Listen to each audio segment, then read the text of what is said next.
Assalamualaikum warahmatullahi wabarakatuh. Alhamdulillahirrahmanirrahim. Marilah kita panjatkan puji syukur kehadirat Allah Subhanahu wa taala karena atas segala limpahan serta rahmatnya kita masih dapat melaksanakan perkuliahan seperti biasanya. Salawat serta salam semoga tetap tercurahkan kepada junjungan kita beliau Nabi Muhammad SAW yang kita nantikan syafaatnya. Semoga kita benar-benar diakui sebagai umatnya kali ini. Yang kami hormati Bapak Miftahul Huda MAG serta teman-temanku kelas PGMI yang berbahagia. Pada kesempatan kali ini izinkan kami untuk memaparkan materi diskusi mengenai penelitian agama dan penelitian keagamaan serta model studi Islam dengan saya sebagai moderator Nurati Hani NIM 2321160 dan ketiga rekan saya Kolbi Nuron 2321149, Nafisatun Uyundia 2321154 dan Vanilia Kumala Putri 2321161. Untuk pembahasan yang pertama mengenai penelitian agama dan penelitian keagamaan akan disampaikan oleh rekan saya Kolbi Nuron tentang sebenarnya apa itu penelitian agama dan apa itu penelitian keagamaan dan apakah keduanya berbeda. Nah, langsung saja akan kita simak pembahasannya bersama. Penelitian agama dan penelitian keagamaan. Pengertian penelitian keagamaan.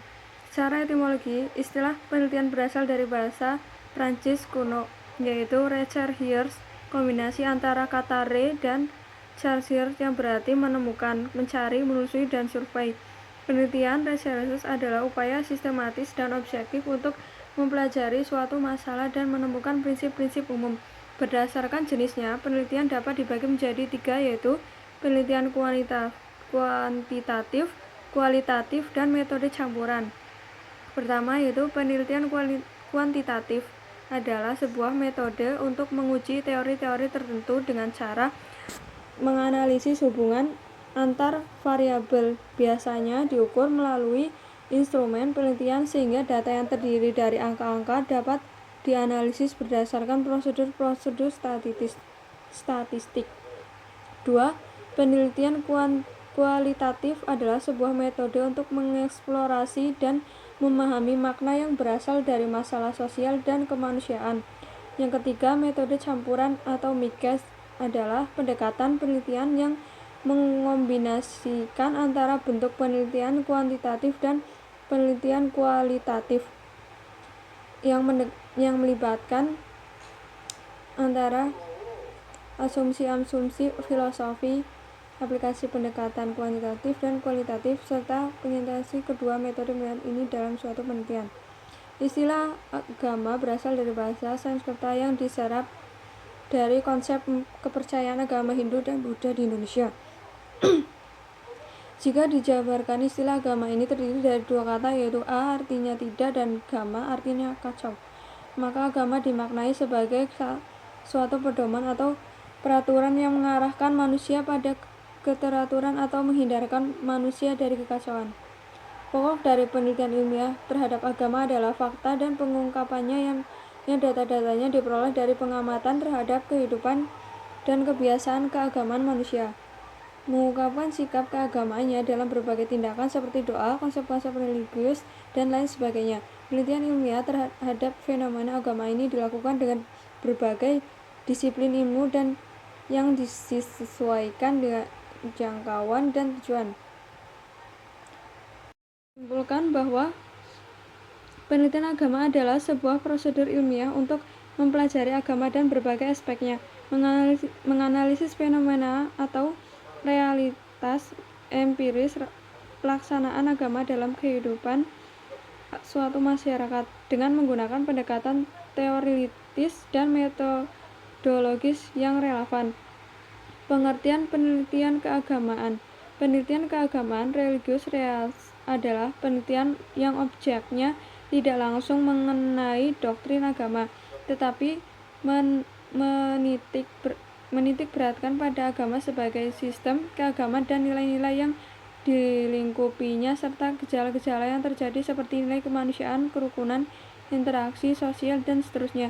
Menurut Juhaya S. Penelitian hidup keagamaan, yaitu penelitian terhadap praktik ajaran agama yang dilakukan oleh manusia secara individual dan kolektif. Penelitian keagamaan meliputi hal-hal berikut. 1. Perilaku individu dan hubungannya dengan masyarakat yang didasarkan atas agama yang dianutnya. 2. Perilaku masyarakat atau suatu komunitas, baik perilaku politik, budaya maupun yang lainnya yang mendefinisikan dirinya sebagai penganut suatu agama. 3. Ajaran agama yang berbentuk penata sosial, corak perilaku dan budaya masyarakat beragama. Selanjutnya untuk materi berikutnya. Baik, di sini saya akan menjelaskan tentang model-model studi Islam. Yang pertama itu ada model studi tafsir. Model studi tafsir itu suatu contoh, ragam, acuan, atau macam dari penyelidikan secara seksama terhadap penafsiran Al-Quran yang pernah dilakukan generasi terdahulu untuk diketahui secara pasti tentang berbagai hal yang berkaitan dengannya. Adapun tafsir berasal dari bahasa Arab, yaitu fassara yufassiru tafsiron, yang berarti penjelasan, pemahaman, dan perincian. Model studi tafsir ini ada beberapa macam. Yang pertama, ada model Quraisy Shihab. Yang kedua, ada model Ahmad Al-Syarbashi. Yang keempat, ada model Syekh Muhammad Al-Ghazali. Dan yang terakhir, ada model penelitian lainnya. Model studi Islam yang kedua yaitu model studi hadis. Model Quraisy Shihab, ada model Quraisy Shihab yang sebenarnya kita banyak meneliti Al-Quran dibanding hadis. Ada juga model Mustafa Al-Sibai. Dan yang ketiga ada model Muhammad Al-Ghazali. Yang keempat ada model Zain Al-Din Abdu Al-Rahim bin Al-Husain Al-Iraqi. Yang ketiga ada model studi filsafat Islam. Ada model Muhammad Amin Abdullah, yaitu mengambil bidang penelitiannya pada masalah filsafat Islam. Yang kedua ada model Otto Horasowitz, Majid Fahri, dan Harun Nasution. Yang ketiga ada model Ahmad Fuad Al-Ahnawi. Dan yang keempat model studi Islam ilmu kalam. Ada penelitian pemula, yaitu ada model Abu Mansur Muhammad bin Mahmud Al-Maturidi Al-Samarakandi. Yang kedua ada model Al-Imam Abi Al-Hasan bin Ismail Al-Ash'ari. Yang ketiga ada model Abdu Al-Jabbar bin Ahmad. Yang keempat ada model Tauhawiyah. Yang kelima ada model Al-Imam Al-Haramain Al-Juwaini. Yang keenam ada model Al-Ghazali. Yang ketujuh ada model Al-Midi. Yang kedelapan ada model Al-Syahrastani. Kesembilan model Al-Bahdawi. Setelah penelitian pemula ada juga penelitian lanjutan. Yang pertama itu ada model Muhammad Abu Zahra. Yang kedua model Mustafa Ali Al-Hurabi. Yang ketiga model Muhammad Abdu Al-Latif Muhammad Al-Ash'ari. Yang keempat model Ahmad Mahmud Syubhi. Yang kelima model Ali Sam'i Al-Nashr dan Amr Penelitian pemula ada juga penelitian lanjutan. Yang pertama itu ada model Muhammad Abu Zahra. Yang kedua model Mustafa Ali Al-Hurabi. Yang ketiga model Muhammad Abdu Al-Latif Muhammad Al-Ash'ari. Yang keempat model Ahmad Mahmud Syubhi. Yang kelima model Ali Sam'i Al-Nashr dan Amr Al-Jam'i Al-Tolibi. Yang keenam model Al-Zurqani Yahya. Yang ketujuh model Harun Nasution. Yang kelima dari model studi Islam yaitu ada model studi tasawuf. Ada model Sayyid Hussein Nasr. Yang kedua model Mustafa Zahri. Yang ketiga model Kausar Azhari Nur. Dan yang keempat model Harun Nasution. Dan ini model yang terakhir yaitu model Aceh Al-Berri. Saya Vanilia Kumala Putri, NIM 2321161 akan melanjutkan materi kali ini. Yang keenam, ada model studi fikih. A. Model Harun Nasution. B. Model Neil J. Coulson. C. Model Muhammad atau Muzar. Yang ketujuh, model studi politik. A. Model Ahmad Syafi'i Ma'arif. B. Model Hari J. Benda. Selanjutnya yang kedelapan, model studi pendidikan Islam. Yang A model Hamid Fahmi Zarkashi, B model Matsuhu, C model Zamarkashi Dhofir. Selanjutnya yang ke-9, model studi sejarah Islam. A. Model John L. Esposito. B. Model Arthur Goldsmith Jr. C. Model Aishumardi Azra. Yang ke-10, model studi pemikiran modern dalam Islam. Yang A. Model Deliar Nur. B. Model H.A.R. Gibb. Selanjutnya yang ke-11, model studi antropologi agama. Penelitian di bidang antropologi agama antara lain dilakukan oleh seorang antropologi bernama Clifford Geertz pada tahun 50-an. Hasil penelitiannya itu telah dituliskan dalam buku berjudul The Religion of Jawa. Penelitian ini dilakukan di Desa Mojokuto, Jawa Tengah. Geertz menyatakan bahwa masyarakat Jawa di Mojokuto dilihat sebagai suatu sistem sosial dengan kebudayaan Jawanya yang akulturatif dan agama yang sinkretik yang berdiri atas subkebudayaan Jawa yang masing-masing merupakan struktur sosial yang berlainan. Selanjutnya yang ke-12, Social Study Sosiologi Agama.